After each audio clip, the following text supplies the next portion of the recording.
Hi guys, how are you? Welcome back to my garden. Today I greet you straight from the slope and there are two reasons for it. The first one, you might hear it already in my back, is both of our neighbors are working very busy. They're quite noisy, so I hope it doesn't affect the audio. If you hear something in the background every now and then, I'm very sorry for that. But the second reason is that this is exactly the area where I want to work with you a little bit today, because I drove to the garden center to buy one thing, and as it happened, I obviously found something completely different. And I bet if you go to the garden center at this time of the year, you find just the same thing what I discovered, which is an ocean of cannas and all different beautiful kind of colors. And for those of you who follow my channel already for quite a while, you might remember that back in maybe 2 months ago already, 1.5 months ago probably, I put some cannas, some rhizomes into the ground, and it took forever. Honestly, forever for them to do anything. So I have a set of first leaves here and there, most of them just like little spikes. I'm going to show you the situation in a moment, and I know that they will come to bloom, but probably in 2 months from now. And I was like, no, I just don't want to wait. I just want to have the glory and abundance of cannas right now. So I bought 5 really wonderful that I intend on putting here onto the slope, and some other plants. So what I want to do first is I just want to give you a quick tour of the slope here, how everything looks right now, because I think we are just in a very beautiful stage and everything comes to life and there's a first color appearing, and I think it's just a beautiful sight. And then I just want to distribute the blooms here that I bought, put them into the ground together with you, and then obviously give you one last tour on how everything looks. So I hope you are excited to spend the afternoon with me in my garden. I'm sitting on the 3rd terrace of the slope with you now, so you still get to see that on the left side I haven't continued working on the landscape fabric situation. Still need to go to the hardware store and buy more of those fence sections that I've shown you in one of my previous videos. So for those of you who haven't seen that, you see a little bit of a black fencing, and this is how I want to mantle all of the terraces here on the slope to give it just a nice clean finish. And I think it looks so beautiful with the foliage in front of it, and obviously so much nicer than the black landscape fabric situation. But what I really want to show you is how everything comes to life here now. So I have lavender here, which is going to start to bloom, I think, in the next week or so. Then the bearded iris are still looking nice. Here, pollination was not such a success story. I did more pollination on another variety up here on one of those very dark ones. Now you can't see the seed pod because the new bloom just opened, but look behind here. There is one good looking seed pod, so their germination was definitely successful. So just need to wait for this one to turn brown, and then it cracks open at the top, and then the seeds are ready to harvest. So not going to disturb those at all. Everything that we planted up here on this top terrace looks really fantastic. I'm already deadheading my cosmos. What I want to do is show you something really beautiful here in the back though. This is a delphinium, and this is the only delphinium in my entire garden that is never eaten by slugs and snails. I was convinced it was white, and I'm overly happy that I discovered that it isn't. It is in the most beautiful steely lilac color with a black center. So I am so happy about this color. I'm definitely gonna collect some seeds this year and sow them, because I really want to stock it up. And I hope, since this one is kind of like really resistant to slug and snails, I hope the offspring will be as well. Then in the back there are some peonies. This is Sarah Bernard. They just come to bloom, a wonderful double. They are a little bit on the smaller side this year because we didn't have a lot of rain to start with. Rain was just coming like in the past weeks. Then on the bottom layer, not a lot of exciting things are really happening, to be honest with you. I'm so happy that I put the petunias there, because they are pretty much the only color that you see at this time of the year. And this is something maybe, I mean, this is my testing ground for maybe a new border in the upper garden. So definitely something I might need to consider. What I want to show you, obviously, since I'm planting cannas, is how do the cannas that I planted earlier with you look. And this is the situation. These are the rhizomes that I put into the ground. So there are leaves appearing, and the color of the leaves are beautiful. I mean, this is exactly what I was hoping for.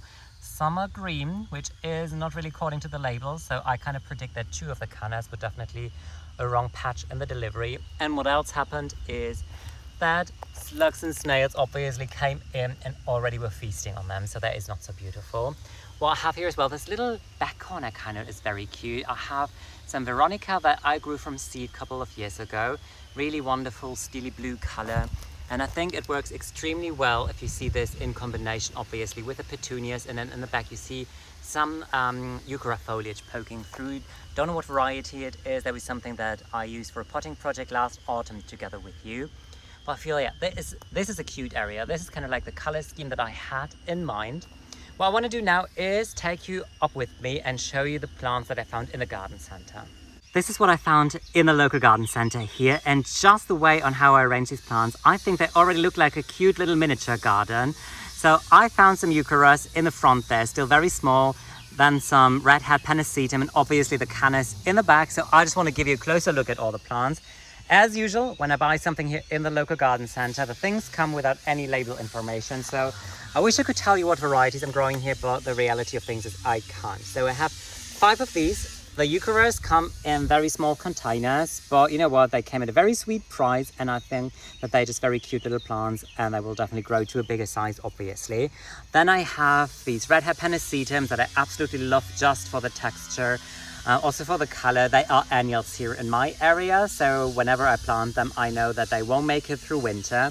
But then the cannas. I mean, this is literally what caught my attention. Just these colors. This is exactly the color scheme that I want to focus on the last layer of the slope. It's kind of like peachy, a little salmony, very beautiful, very rich, zingy color. And then the foliage on cannas. I think this is just always glorious, so tropical. Hard to compare it to anything, a little bit like banana leaves maybe. So what I want to do now is take these plants, distribute them, and just really find the perfect location for them on a slope.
Everything is planted, and even though today's video is supposed to be a little bit more about a before and after video of planting, I can't help it but giving you just a couple of quick information about cannas, because I think that they might be very helpful just in case if you want to grow cannas in your own garden as well. The first information that is definitely important is regarding the soil, because cannas, they are rhizomes, same as bearded iris, and in a way they kind of like to thrive in a similar soil condition, so they're not fuzzy when it comes to the soil level. So it can be like a neutral soil, even if it is a little bit on the acidic side or alkaline side. That doesn't really do anything to them, but what they don't like is to thrive in heavy clay. They will do it though, but there's always a risk that the rhizome is going to rot, because on heavy clay sometimes the water doesn't rinse off easily, and then the rhizome might rot, and that is no good, obviously. So if you happen to have a heavy clay soil, do yourself a favor, just come in with some good shovels full of sand, dug them all under, and just give some extra drainage to your cannas. Then in terms of location, they thrive extremely well in full sun. This is like kind of full sun. They get a little bit of shade around lunchtime, but still I think that they're going to be very happy there.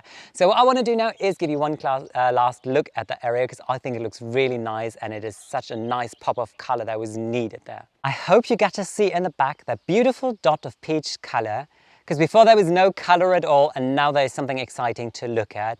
And obviously I'm going to give you a closer look in a second, but you know what, that makes me so happy already. So what I did is I put 2 of the cannas here onto this terrace, and this terrace is where my color schemes kind of like start mixing. So on the top I have colors of red and purple in combination, and here I mix the purple and violet with peach, and I think this is going to be really beautiful because I have this contrast, the big foliage from the cannas, then the really wonderful peachy blooms, and in the back will be a drift of violet from the lavender. So I think that this is going to be really beautiful. And obviously the bearded iris here, they made me happy already for weeks and weeks by now. They start fizzling out. I wish they would continue flowering for ages because they really tie back the entire color concept that I have for this area in just one single bloom. It's like tones of peach, roasted burnt caramel, and then lilac and lavender. It's just beautiful in general. I think that they are a wonderful bloom, also in combination here with the petunias. And if we continue walking, so I think what is going to work extremely well next year, and hopefully I hope it is going to work, when I can propagate these delphiniums from seed, what I want to do is have an entire huge drift of those. So starting from the one that you see now, coming with my finger, I want to put more here where I have sunflowers now, and then just down below here where I have some amaranth, I want to have a huge drift of these beautiful steely violet delphiniums. They are so glorious, and I think they work with pretty much any color. Like the soft pink from the peonies in the back is already beautiful, but I think that they would be so wonderful with those cannas here. So what I did is I put the 2 pennisetum grasses here just to soften the edges a little bit. Then I have amaranth next to it and some alliums. Some of them are going to come to bloom, not too many though, but I don't really mind. That is all right. I have more dahlias on their way, and then the cannas.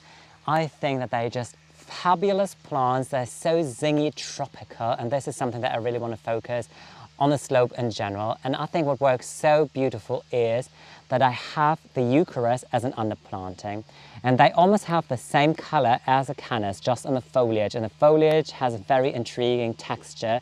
It's kind of frilly. Then you have these big bold banana leaves from the cannas, and now in the afternoon with the sun coming from the back, I think they work so brilliant because you get to see the veins, you really get to see the light shining through, and the same happens here in these blooms.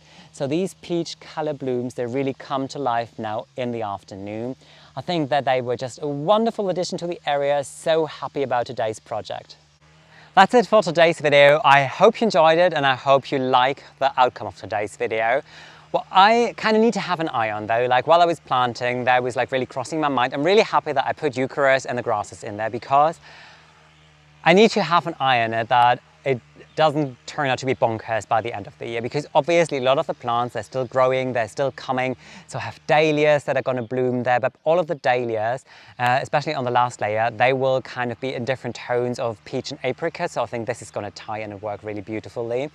But you know, there are just more things coming. Amaranth is going to come to bloom, the cosmos are going to produce more blooms. So there was the one thing where I was like, I really need to focus on bringing in leaf texture. So I'm happy that I still have some more ricinus or castor bean on their way, because they definitely just bring that. And also the grasses, just to soften the edges. I think that is definitely important. Can't wait to give you updates, obviously, and show you how everything looks later on in the year. But up until then, hope you enjoyed today's video, and I would love to welcome you in my garden very soon again. Take care, guys. Bye.